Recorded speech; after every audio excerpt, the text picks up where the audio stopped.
Hello, fifth grade. How are you? Welcome to art class. This is your second to the last art project of the whole entire year, and next year you'll be sixth graders and learning all new different art things. So let's make this one a good one. For today, I will need you to get, let me see, where's my list? Please have a piece of paper and a pencil, also a ruler or something straight to draw a straight line with, like the edge of a book or something straight to use. You're going to need markers or colored pencils or crayons. If you're using heavier paper, like a watercolor or a drawing paper, you could use your watercolor paints on this if you want to. And then the last thing that you're going to need is something round to trace. So if you have actually two different sizes of round things.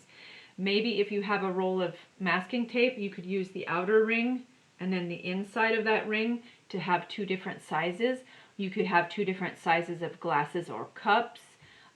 You could use something like this is too small. So see that? And this is only about the size of maybe a 50-cent piece. That's a little too small. That'll be more work for you.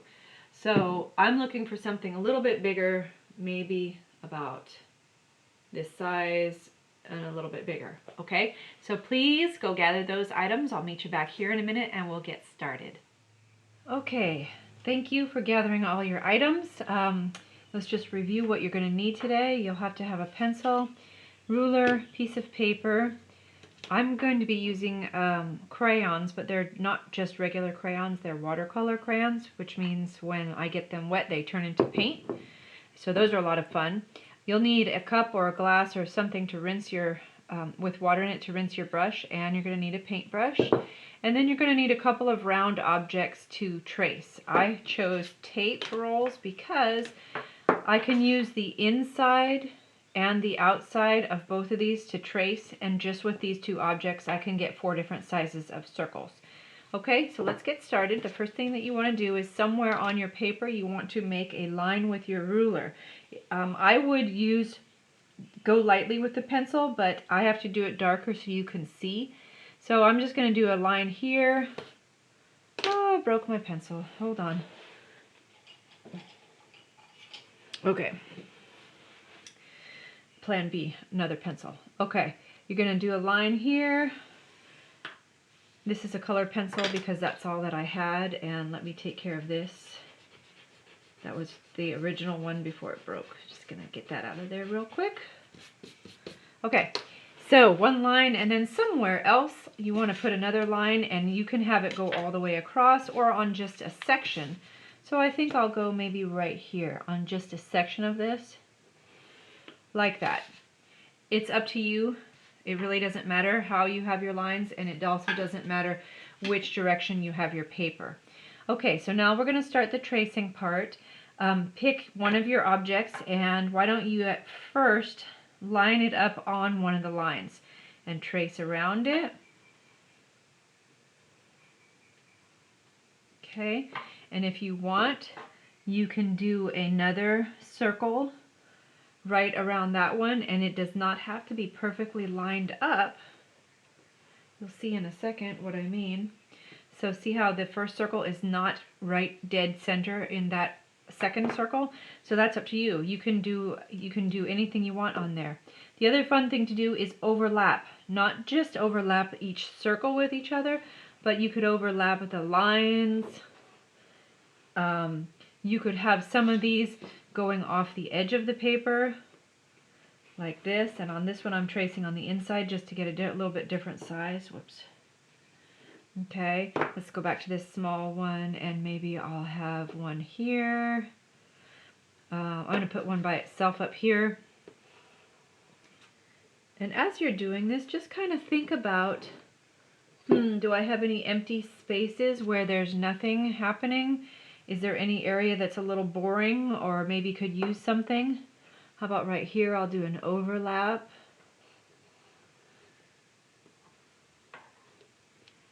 And I like having this down here empty. I don't know why, I just like the way it looks. But right up here I want to have something else happen, so I'll put another big circle up here. Okay, so and I don't have an exact number to tell you, like you must have this many or this few, but I will say, now that I made that one, let me make another one on the inside of it so that I have kind of a couple of different sizes right there. Okay, so now what has happened is you've made all these different circles, and some of them are going to be divided up, right, by these lines. So let's take a look at this one right here. It's going to be easier for you to understand this if I color it. So I'm going to use my crayons to color, and I'm kind of coloring fast and messy on this because I don't want you to have to watch this video for a really long time. I want you to have time to get started on your project. So I'm not really being careful, and part of that reason is because I'm going to turn this into watercolor, and you'll see what will happen, so I don't have to be perfectly neat and tidy with that. So I did a portion of the circle right here, this little tiny section. I'm going to do that a different color because it gets cut by that other circle.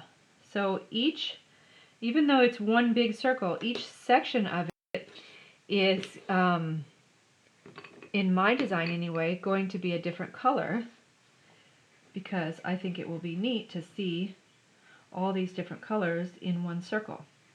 So if you looked at the samples that I put up on the Google document, the one that you used to get into this assignment today, you know, our class assignment, you'll see that there are different samples that show you some really, really detailed ways that you can overlap your circles and how you can shade or paint them.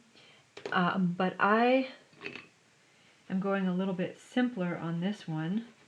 You're welcome to go really fancy, meaning you can have, what if you want to have on top of your yellow crayon, maybe you're going to put a little bit of red up there and change the shade a little bit. It's fine to do that. Okay, and one more color. How about a light blue?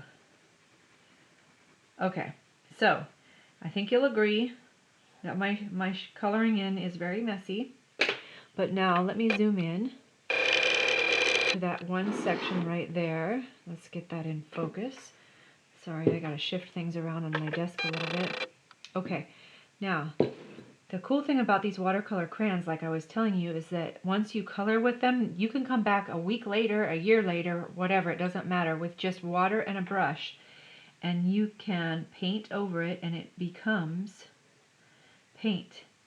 And you can be more precise and careful with blending that paint all the way to the edge of your shape. So you don't have to try as hard with the crayon itself. You can let your brush do the work for you.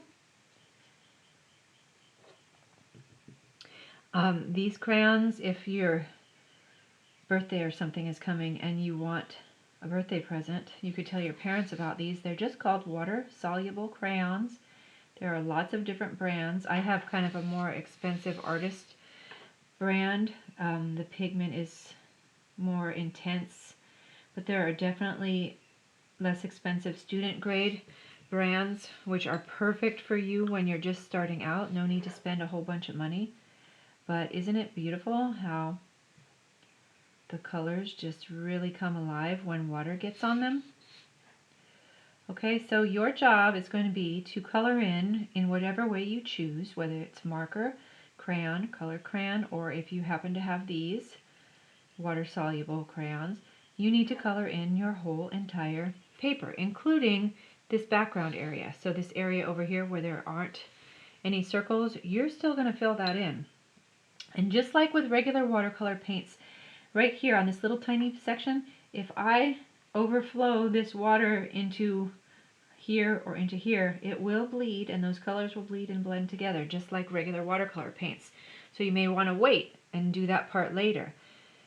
But you can be really precise with them and really get up to the edge of these lines if you need to or want to.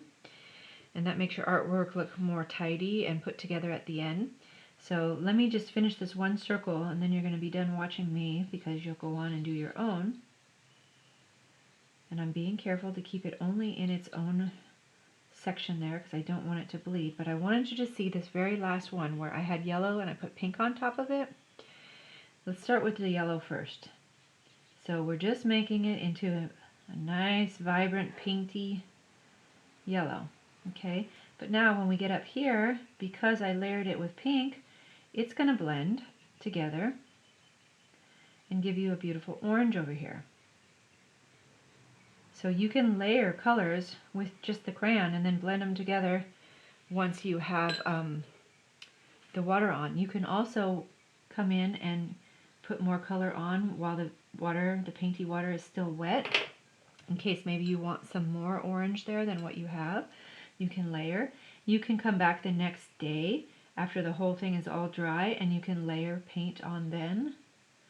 So there's really, these crayons are just so much fun. There's really a lot you can do with them.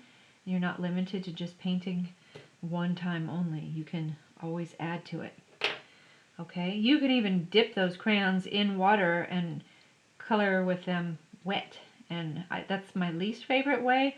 It's kind of almost like how it feels to color with a pastel.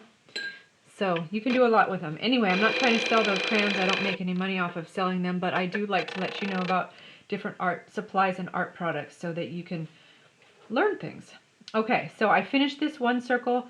This circle right here, I've started it because of the overlap here, like kind of like a Venn diagram. We have these two sections. So your job is going to be to fill in the rest. And right here it'll get interesting because you have lots of different places where we have things segmented and cut and overlapping. Okay, so as always, please remember, send pictures if you do this project. I would love to see it, and I hope you have a great weekend. Thanks for watching.